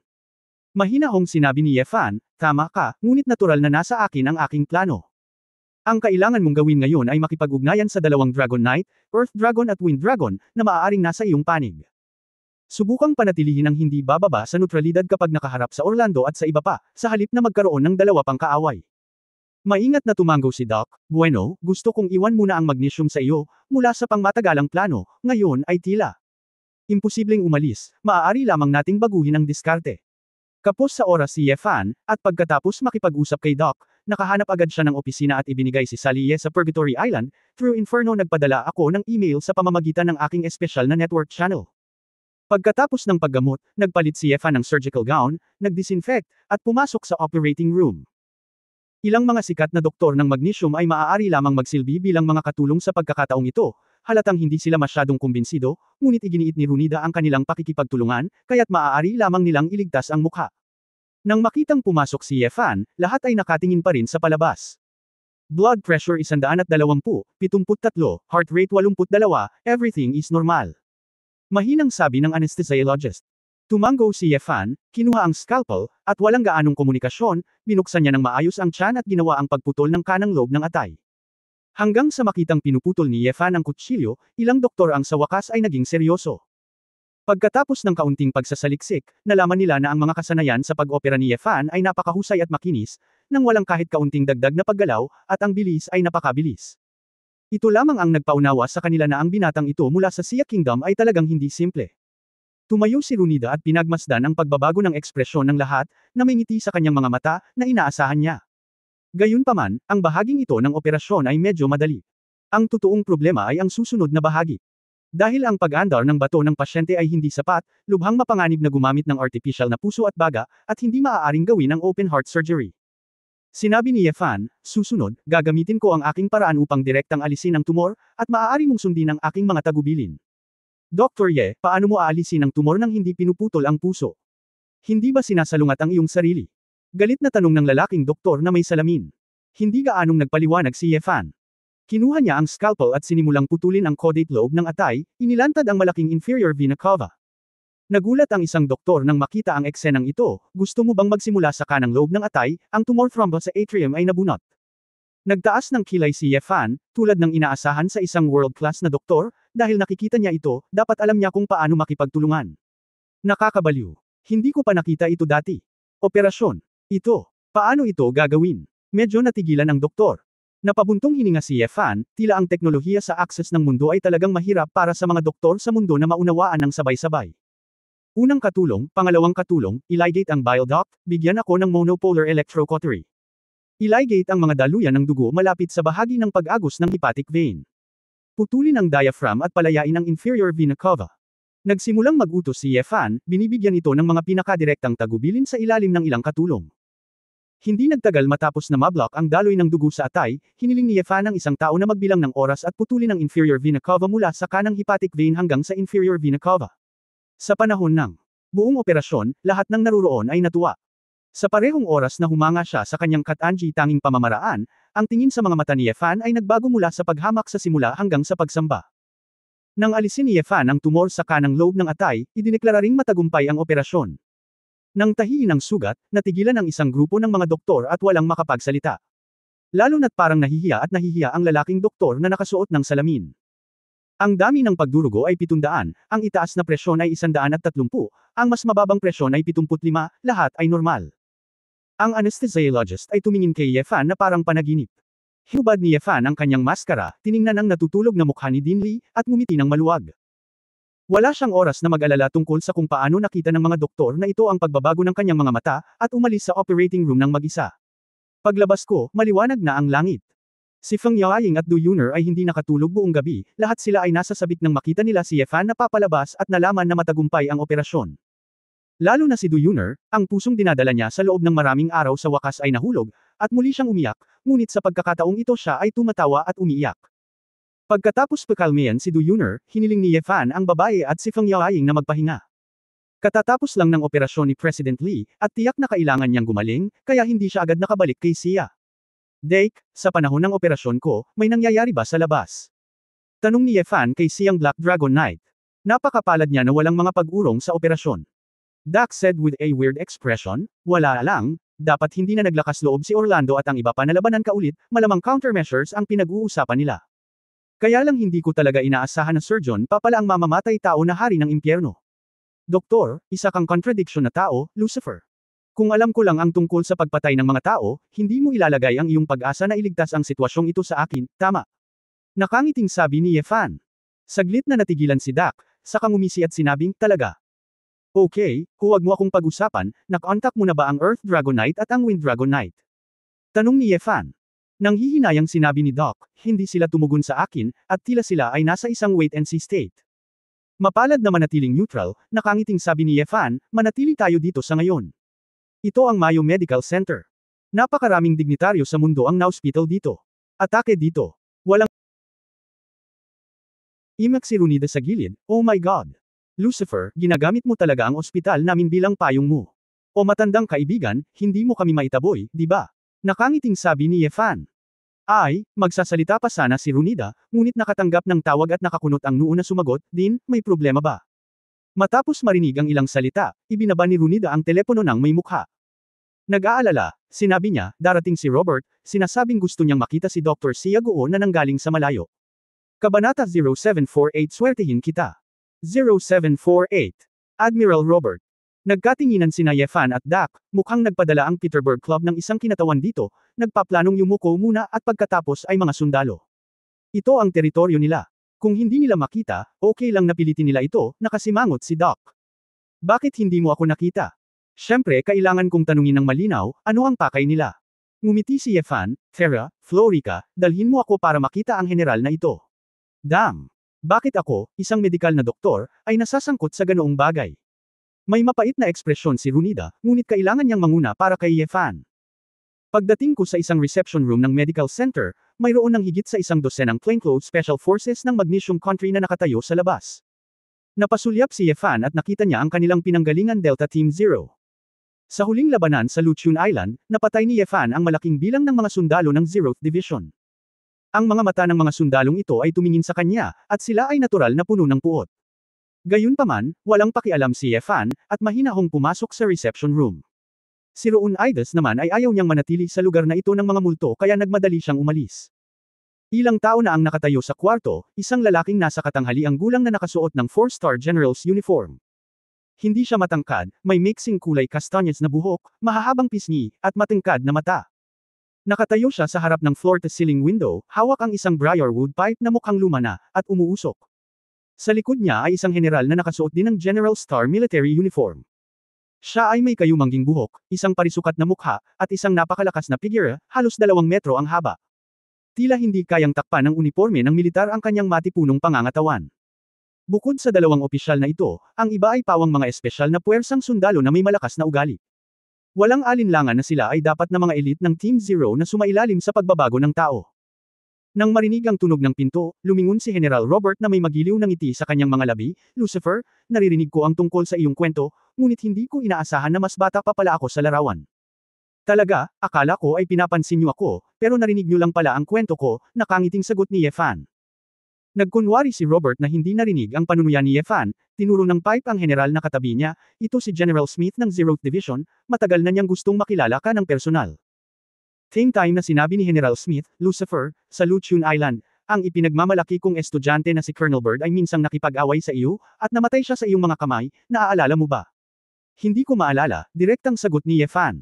Bakit, gusto mo bang aminin? Napangisi si Smith. Nagkibit balikat si Ye Fan, wala akong dapat aminin, kaya lang napakaraming tao ang napatay ko, sa pangkalahatan ay mahina, kaya hindi ko na sila maalala. Haha, anong laking tono? Saan sa tingin mo ito? Ito ang mainland ng Magnesium, hindi ka makakatakas. Pagmamalaki ni Smith. Escape. May dinala ako dito para magpagamot, bakit ako tatakas? Tumingin si Ye Fan kay Robert na may kalahating ngiti ng ngiti, General, hindi mo ba naisip na matatakot mo ako sa isang A-level na organisasyon ng Division Zero? Di ba? Napamura si Smith at sasabog na sana, ngunit napigilan ito ng kamay ni Robert. Lucifer, isa akong sundalo. Hindi ako mahilig maglibot-libot. Pumunta ako sa iyo dahil hinahangaan kita at ang iyong impyerno, at gusto kong ipakita sa iyo ang isang malinaw na landas, sabi ni Robert. Diretso na umupo si Yefan sa mesa, pinag-krus ang kanyang mga kamay sa kanyang harapan, at nakangiting sinabi, talaga, ngunit sa palagay ko ay hindi ako na-corner, bakit ako ididirekta? Huwag mong aminin, sa paraan Zefa, sa katunayan, alam na alam mo na ikaw ay nakikipaglaban sa lahat ng panig. Lumapit ng 2 hakbang si General Robert at pumikit, napunit mo na ang mukha mo sa White Queen, sa likod niya ay ang Doomsday King, hindi mo yun kayang labanan. At gusot ka pa ni Daxelar. Hinahanap ka niya na may Dragon Flame Badge, nakatumbas ng paglalagay ng time bomb sa iyong kamay, at hindi ka pababayaan ng Holy Dragon Knight Orlando.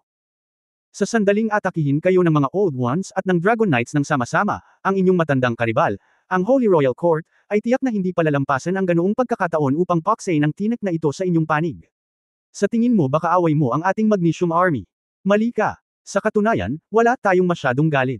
Iginagalang namin ang malakas. Ikaw at ang iyong mga tao ay palaging bagay na hinahangaan namin ni Ginoong Presidente. Kung handa kang pumanig sa amin at maging kami, ipinapangako ko na hindi ka na muling guguluhin ng White Queen o ni Orlando. Pagkaraan ng ilang sandali na tumahimik, pinitik ni Yefan ang kanyang dila. Talagang napakalaking tukso, basta mangako kang tatayo sa isang koponan, maaalis mo ang napakaraming kaaway. Gaya ng inaasahan sa isang miyembro ng Petersburg Club, talagang may karapatan ka sa magandang ideya. Kumuha ng sigarilyo si Robert, at kumislap ang kanyang mga mata, dahil alam mo na miyembro ako ng Petersburg, dapat mong malaman na hindi kita kinakausap. Hanggat nagdadala ka ng mga tao mula sa pamilya ng impyerno upang sumali sa aming kampo, ang iyong mga umiiral na kaaway ay hindi na magiging anumang problema. Higit sa lahat, maaari kang magkaroon ng pagkakataon na ibahagi ang mga bunga ng ating tagumpay sa hinaharap at makakuha ng mga benepisyo na hindi mo maisip. Oh, ano ang pakinabang? Tanong ni Yefan. Hindi umiwas si Robert at sinabing, ano sa palagay mo ang dapat ituloy ng mga tulad natin sa mundo? Pera, kayamanan, kapangyarihan, katayuan, tulad ng magandang mukha ng isang babae, ito ay mahina sa harap ng panahon. Ang talagang nagkakahalaga ng paghahangad ay ang walang katapusang buhay at ang hindi mauubos na oras. Tama na. May kinalaman ba sa iyo ang mga taong naghahanap ng sikreto ng walang kamatayang gamot? Ang hula ni Yefan ay nakumpirma, at umiling siya ng may damdamin, kayo ba, takot na takot ba kayo sa kamatayan? Hindi nakakatakot ang kamatayan, ang nakakatakot ay walang pagtugis. We are just pursuing what we should pursue, people always need ideals to live. Kumpiyansa na sinabi ni Robert, paano kung, sumama ka sa amin, iwasan ang mga walang kwentang away na iyon, at ituloy ang immortalidad, ano sa palagay mo ang panukalang ito? Paano? Hindi ako interesado, tanggi ni Yefan. Nagulat si Robert, bakit?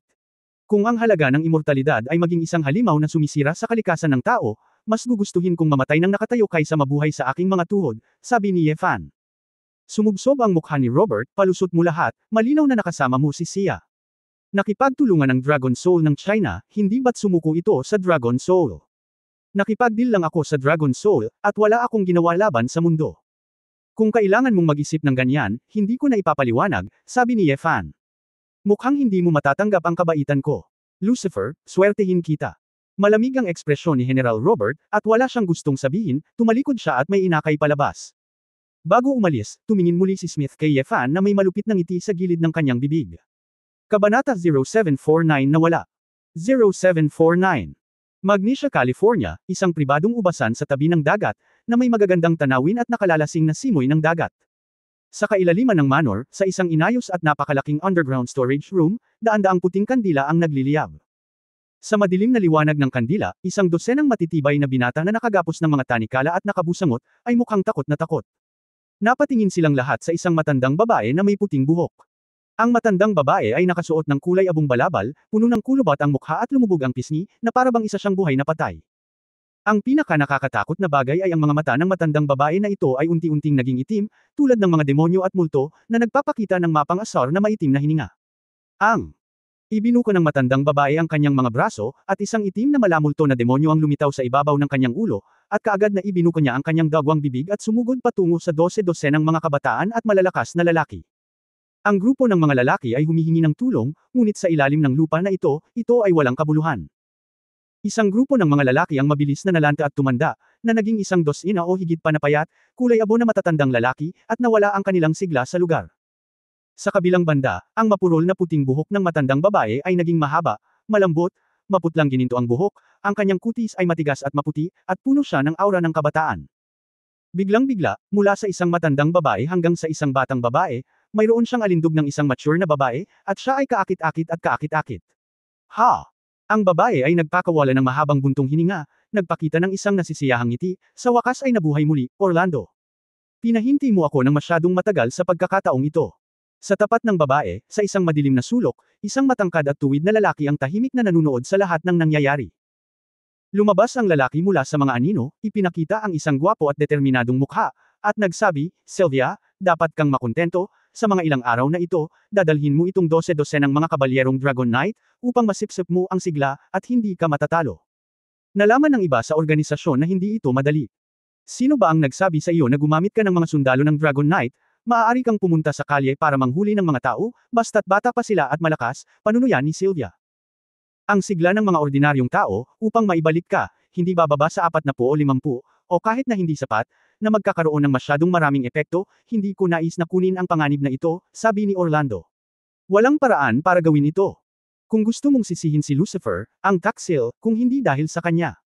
Wala akong mapapala, at muntik na akong mamatay sa Sia Kingdom. Bakas sa mga mata ni Sylvia ang sama ng loob. Kinaikit ni Orlando ang kanyang mga mata at sinabing, sabi ko kanina, masyado mong simple si Lucifer. Kaya ano, mahal na banal na kabalyero ng Dragon, ngayong ninakaw na ang iyong Dragon Flame Badge, at naiihi na ni Lucifer ang iyong armor ng Dragon Rider, anong mga kwalifikasyon ang mayroon ka para sabihin sa akin ang gayong sarkastikong bagay? Ngumisi si Sylvia. Lumubog na parang tubig ang mukha ni Orlando, hindi mo ako kailangang guluhin, ni Lucifer at Dak ay hindi makakatakas sa aking palad.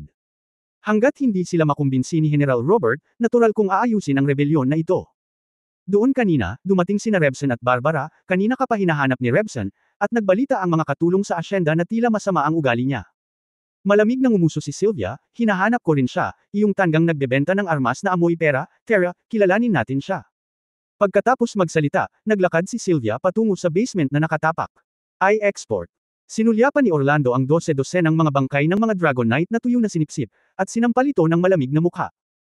Ang aura na inilabas ng palad na ito ay bumuo ng isang marahas na malakas na hangin, na may malakas na puwersa ng pagsabog, na direktang dumurog sa mga bangkay na ito.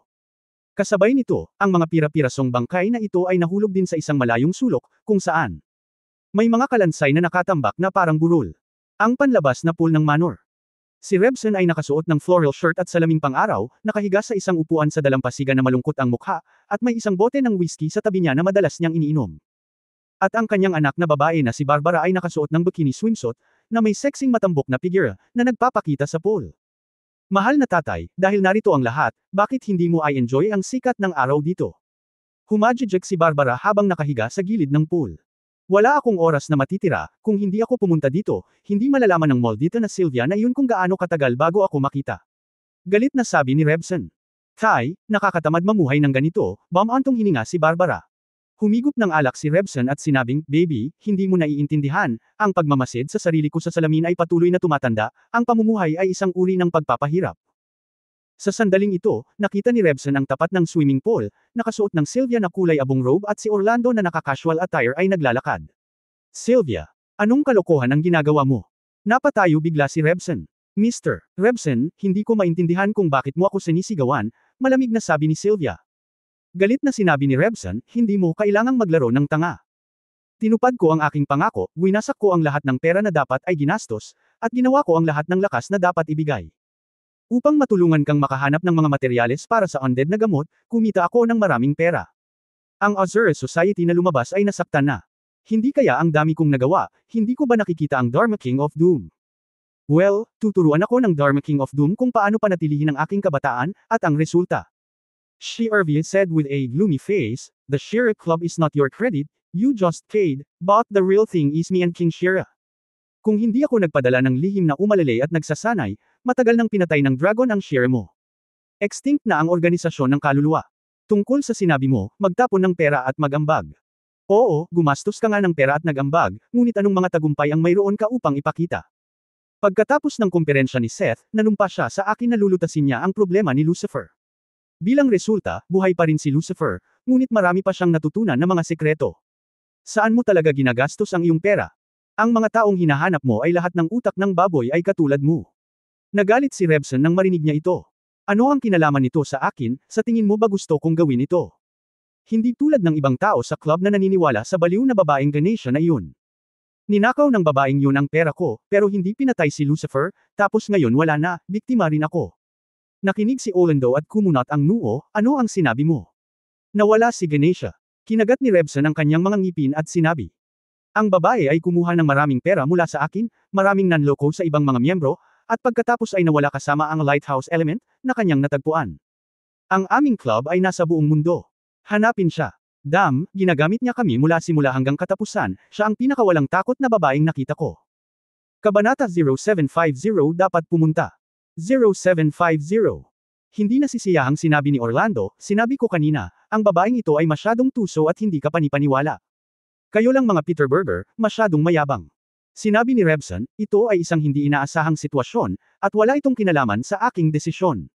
Napakahirap na patayin siya sa Sia Kingdom. Ang katangahan ay katangahan, huwag kang gumawa ng dahilan para sa iyong sarili, walang pakialam si Sylvia. Sabi, kung gusto mong makita ang aking guro, patayin mo muna si Lucifer. Kung hindi mo magawa, pagkatapos ay tumahimik ka. Walang libreng tanghal iyan sa mundong ito. Kung hindi mo magawa ang iyong layunin, kailangan mong maghintay. Ikaw, ang lakas ng loob mong gawin ito. Kausapin mo ako. Maniwala ka man o hindi, puputulan ko kaagad ang kooperasyon. Napanganga si Rebson. Baliin mo na lang, sa tingin mo matatakot ako. Ngumisi si Sylvia. Ngumisi si Rebson at sinabing, kung iiwan mo ako at iiwan mo ang aking pamilyang Rebson, ang Share Society na lihim mong sinuportahan ay hindi mapangalagaan. At kung nawala ang Share Society, kayong mga matatandang pinuno ay dapat na dumating sa maliwanag na bahagi, paano mo mapapanatili ang iyong imahe bilang isang banal na puting reyna sa mata ng mga tagalabas. Ang pinakamahalagang bagay ay mawawala sa iyo ang pinakamalaking behind-the-scenes sponsor. Sa palagay mo lahat ay kasing mapagbigay sa akin at handang makipagsapalaran para suportahan ka at ang iyong guro, gumagawa ka ba ng mga kaaway sa buong mundo? Si Haring Shira, hindi ikaw, ang kumokontrol sa mga panatikong mananampalataya ng Azure Society sa buong mundo. Tungkol naman sa Gintong Master, napakaraming konsorsyum na handang maglingkod sa aking guro. Sa tingin mo ba kailangan mong piliin ka? Hindi pagsang-ayon na sabi ni Sylvia. Namumula sa galit ang mukha ni Rebson, at binaligtad ang bote ng alak sa mesa at nabasag. Mabuti. Anong puting reyna? Anong alagad ng Dharma Kingdom? Dahil nakipaglaro ka sa Rebson family, huwag magsisi sa hinaharap. Ang mundong ito ay hindi kasing simple ng iniisip mo. Kumaway si Barbara, go. Anak, wala nang magagawa dito. Okay, ama. Si Barbara na basang-basa pa ay ngumiti ng pagkatamis-tamis, at biglang humakbang at hinaplos ng kamay ang leeg ni Rebson. Nagsilabasan ang mga linya ng dugo mula sa lalamunan ni Rebson. Biglang iminulat ni Rebson ang kanyang mga mata sa galit, puno ng hindi paniniwala, at itinuro ang kanyang anak na babae na may nanginginig na kamay. Ang blonde at asul na mata na si Barbara ay may hawak na isang glass shard mula sa isang bote ng alak sa isang punto sa kanyang kamay, na may dugo na dumidikit dito. Barbara, ikaw, bakit? Bulalas ni Rebson sa kawalan ng pag-asa at sakit, tinanong ang kanyang mansanas. Ngumiti ng malambing si Barbara, umakyat at yamakap sa leeg ni Sylvia, natural din ang kamay ni Sylvia sa bewang ni Barbara, at natural na naghahalikan ang dalawang babae. Mahal na ama, tama ka, ang mundong ito ay hindi kasing simple ng iniisip mo. Dahil sa tingin mo ang pagtanda ay isang uri ng pagpapahirap, mas mabuting mamatay ka sa lalong madaling panahon. Anyway, hindi ka nag-iisa sa mundong ito. Ang tagapagmana ng pamilya Rebson, di ba? Sa pagtingin sa malungkot na mukha ng kanyang anak, sa wakas ay may naintindihan si Rebson. Ikaw si Haring Shira. Lalong natuwa si Barbara, alam ko na, huli na ang lahat, Dad. Fallen. Bumagsak si Rebson sa lupa, ilang beses na nanginginig ang katawan, iminulat ang mga mata, at hindi siya mapakali. Walang mag-aakalang isa sa tatlong malalaking armas sa mundo, ang mayayamang matandang Rebson, ay biglang namatay sa kamay ng kanyang anak na babae. Kahit si Orlando ay hindi inaasahan na mangyayari ang lahat ng ito, ikaw pala si King Shira. Nagpout si Barbara, na nagpakita ng kaakit-akit na ekspresyon kay Orlando, Dear Your Excellency Holy Dragon Knight, maaari mo ba akong tulungan? Itatapon ko ba ang katawan ng aking ama? Walang laman na sinabi ni Orlando, ipapa-cremate mo ba siya, o ililibing siya ng direkta sa sementeryo? Nagpout si Barbara, ang gulo. Sa dami ng karne sa katawan ng tatay ko, ay pack-a na lang natin sa mga asong gala. Kumunot ang noo ni Orlando, ngunit hindi ito umimik. Nakahanap siya ng dalawang alipin, hinayaan nilang hilahin ang bangkay pababa, mabulok ito at ay pack-a sa aso. Sa sandaling hilahin ang katawan, tuwang-tuwang dinala ni Barbara si Sylvia sa tabi ng pool at masiglang sumayaw, nako, ang galing. Inaabangan ko ang araw na ito. Dear Sylvia, naisip ko na ang lahat ng business channels ng matandang lalaki, at ngayon ay mapapamana ko na ang lahat sa buong pamilya Rebson.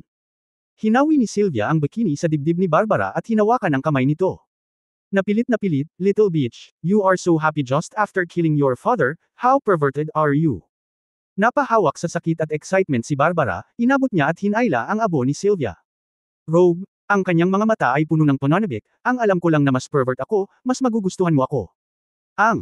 Muling nagyakapan ang dalawa, at pagkatapos ng mapusok na halik, nahulog ang tanging damit sa kanilang katawan. Si Barbara ay nakahiga sa beach chair, habang si Sylvia naman ay nakapatong sa kanya. Ang isa sa kanila ay mabilog, ang isa ay payat at maganda, at ang tanawin ay napakarilag at walang hangganan. Orlando, ano pa ba ang pinagdadaanan mo, hindi pa ba sapat na kami ni Barbara para maakit ka? Nakita ni Sylvia ang Holy Dragon Knight na nakatayong walang pakialam sa likod niya, at hindi niya maiwasang mapangiti. Ang mga mata ni Orlando ay kumikislap, isang masamang ngiti ang lumitaw sa gilid ng kanyang bibig, at inabot niya at sinimulang tanggalin ang sinturon. Makalipas ang 20 minuto, tumunog ang cellphone sa tabi ng pool. Tumayo si Orlando mula sa dalawang babae, sina Sylvia at Barbara ay parehong hindi nasisiyahan sa mga ekspresyon at labis na hindi nasisiyahan sa tawag. Oo, ako si Rodriguez, pagkatapos sagutin ni Orlando ang telepono, naging seryoso ang ekspresyon niya ilang sandali pa, I see, ito ang inaasahan ko. Pagkatapos ibaba ang telepono, sinabi ni Orlando, tumanggi si Lucifer na makipagtulungan, pinili niyang kalabanan kami. Nagkatinginan sina Sylvia at Barbara, ngunit hindi sila nagulat. Sa mundong ito, magkakaibigan man o kaaway, kung si Lucifer at ang kanyang mga kasamahan ay tumanggi na makipagtulungan sa atin, sila ay magiging mga kaalyado ng mga taong siya sa lalong madaling panahon o huli. Kapag nakita natin ang immortalidad na gamot, malamang na maharangan tayong muli, sabi ni Barbara. Kaya, kailangan niyang mamatay, mataimtim na sabi ni Orlando. Si Lucifer ay maaaring nanalo ng napakaraming laban, at siya ay nadala. Talagang naisip niya. Sa lakas na mayroon siya ngayon, maaari siyang maging kaaway natin.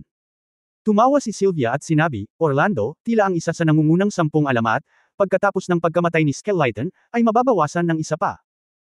Tumango si Orlando, kasalukuyan silang nasa Mayo Medical Center, kung saan napakaraming importanteng tao mula sa iba't ibang panig ng mundo, hindi komportable na gawin ito, ngunit sa sandaling umalis sila at planong umalis sa Magnesium, ito ay isang magandang oras para sa amin upang gawin ito. Kunin. Bentahe ng panahong ito. Ipapatawag ko ang ibang mga Dragon Knight. Pagdating ng panahon, personal kong ibabalik ang Hell King sa impyerno. Giggle, ngumiti si Barbara ng kaakit-akit, dahil may oras pa, ang malakas na Mr. Rodriguez, pwede ba tayong magpatuloy? Sa pagtingin sa babae na tumalon muli sa pagitan ng kanyang mga binti, biglang napag-alitan ni Orlando, Beach.